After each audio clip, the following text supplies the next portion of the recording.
যুবকদের যৌবন হেফাজতের সমাধান কি, মানে হেফাজতের উপায় কি? যৌবন হেফাজত করা যুবকদের জন্য এটার মতো কঠিন আরেকটা কাজ আজকের যুগে আর নাই।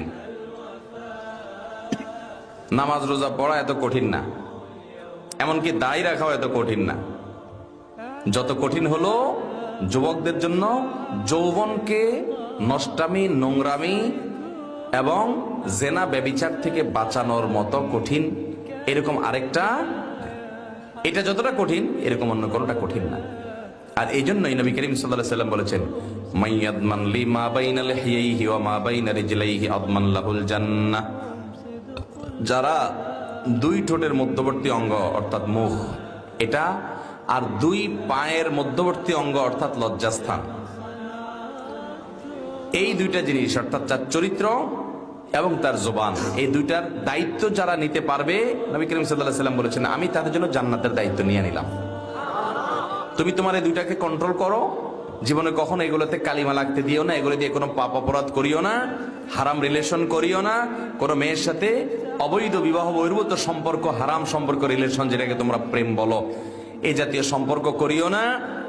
তাহলে নবী সাল্লাল্লাহু আলাইহি ওয়াসাল্লাম বলেছেন, আমি জান্নাতের দায়িত্ব নিয়ে নিলাম তোমার জন্য। যুবক ভাইয়েরা, উপায় কি? উপায় নাম্বার 1, হারামের পরিবেশ থেকে দূরে থাকতে হবে। এই জন্য অনেক স্যাক্রিফাইস করা লাগবে। যেই জায়গায় গেলে হারাম থেকে বাঁচতে পারি না ওই জায়গায় ছেড়ে দিতে হবে। ফেসবুকে গেলে চোখের হেফাজত করতে পারি না, ইচ্ছায় অনিচ্ছায় দেখা লাগে, তাহলে ফেসবুকই বাদ। যে পেজ থেকে, যে আইডি থেকে এগুলো অনবরত আসে, এগুলো সব আনফলো। না, ফেসবুক বাদ দিয়ে থাকতে পারতেছি না, বহুত চেষ্টা করছি, আবার কদিন পরে ডাউনলোড হয়, তাহলে মোবাইলই বাদ, বাটন ফোনে চলে যেতে হবে। স্যাক্রিফাইস করবেন না আর শুধুমাত্র কিছু আমল করে জিকির আজকার করে জান্নাতে চলে যাবেন। জান্নাতে তো সস্তা না, আর মায়ের হাতের মোয়া না ভাই।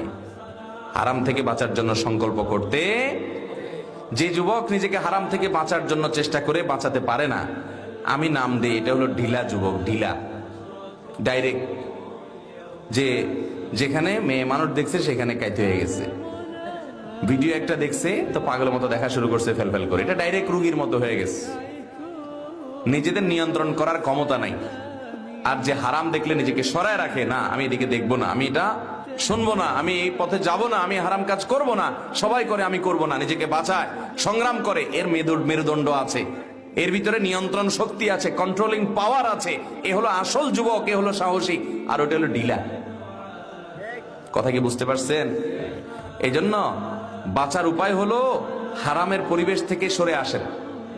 যদি এমন কোন পরিবেশ হয় যেখান থেকে আসলে সরে আসার উপায় নাই, যেমন বাজারে যাইতেই হবে, অফিসে যাইতেই হচ্ছে, কলেজে এমন পর্যায়ে আছেন ফেরত আসতেই পারতেছেন না, তাহলে যাওয়ার আগে থেকে পরিকল্পনা করেন যে আমি এখন যেখানে যাচ্ছি সেখানে অগণিত গুনাহের হাতছানি, চোখের গুনাহ হবে, আমি সেটা বাঁচার জন্য লড়াই করে সংগ্রাম করে থাকবো, এই নিয়ত করে বিসমিল্লাহ পড়ে আল্লাহর কাছে সাহায্য চেয়ে তারপরে বাসাতে বের হন, দেখবেন ইনশাআল্লাহ চোখের গুনাহ অনেক কম হবে।